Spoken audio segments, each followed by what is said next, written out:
Hey guys, my name is Eli and I am 16 years old.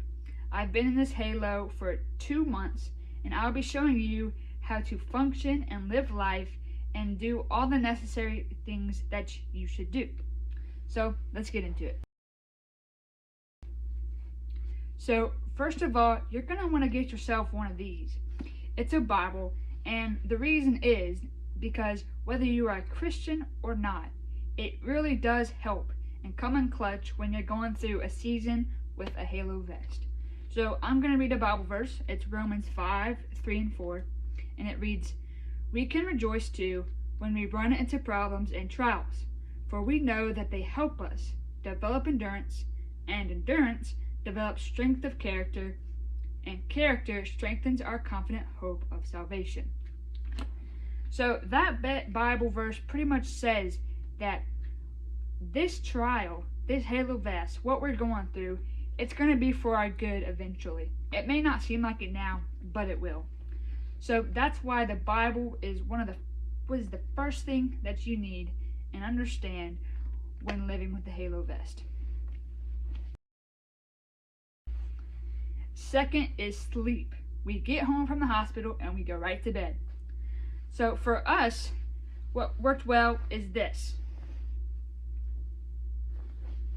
It's just a pillow wedge you can get off of Amazon, and I can sleep on my side, I can sleep on my back, and if I'm just tired of doing that, I can even lay down on my belly. So you probably won't come straight home and do that because it feels uncomfortable, but eventually you'll be comfortable enough to sleep on your side and your back, and I have no problems with it. Of course, you're going to have to sit up to turn, but that's okay. So for anyone on a BiPAP or CPAP or any machine like that, like me, you're going to need this too.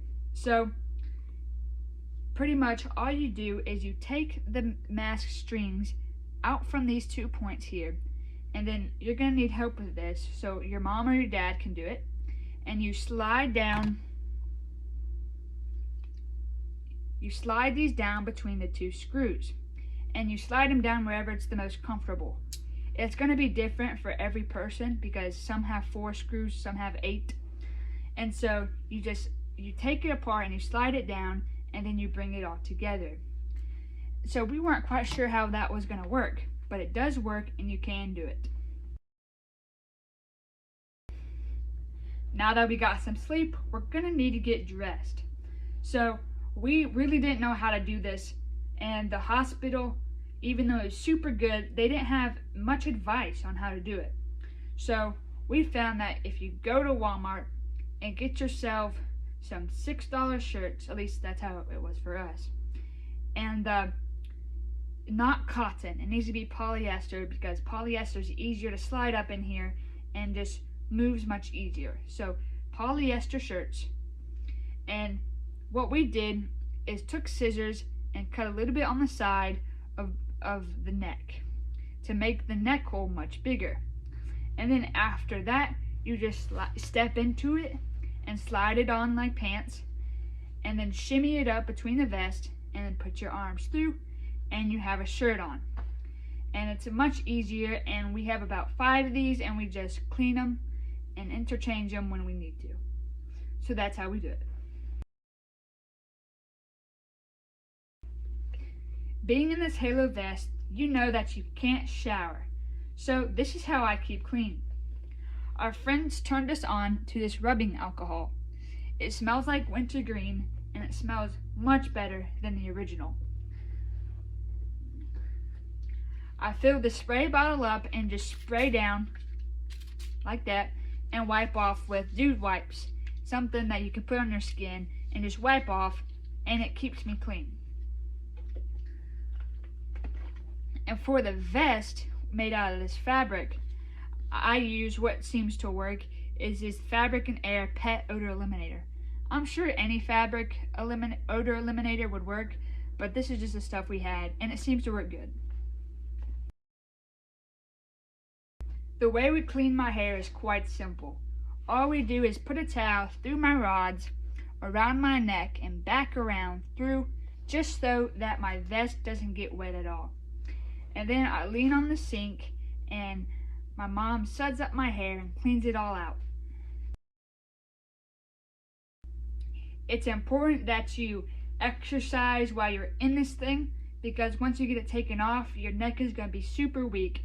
So it would be smart to look up some exercises on how to keep your back and your neck strong without moving your neck. There's ways to do it. So that's just a tip, because it's going to help once you get out of it, for sure. For medicine and recovery and the timing of that, it took about 3 weeks for all my pain to go away, and 2.5 weeks right after the surgery I was using Oxy and Valium, but then I stopped those after 2.5 weeks, and then for about another half week I was on ibuprofen, and then after that I really didn't need anything, so that is good. And then for the screw points, my mom used 50% water and 50% hydrogen peroxide and mixed those up, and then used a Q-tip to rub around the sites. And we did that for a while, and it worked good, but we stopped it and we didn't have any problems. So if you want to, you can, but if you don't, that's fine too. And then there's going to be some scabs and some redness around the screw points. That's normal. And well, if it isn't, then I may be in trouble. But for me, it's normal. And yeah. And then the last is my shoulders.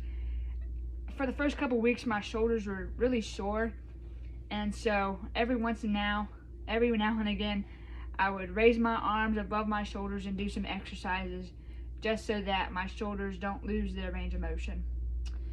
And so that's pretty much all I have for recovery medicine. Again, I made this video because my mom and I were in the hospital, and there weren't many resources at all on how to eat, sleep, and do all the essential things that I needed to do in this vest.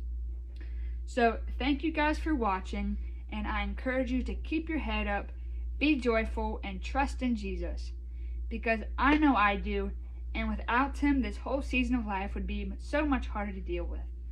But with Jesus, I know I can do it, and it's going to be all for his glory. So thank you guys for watching. Peace out.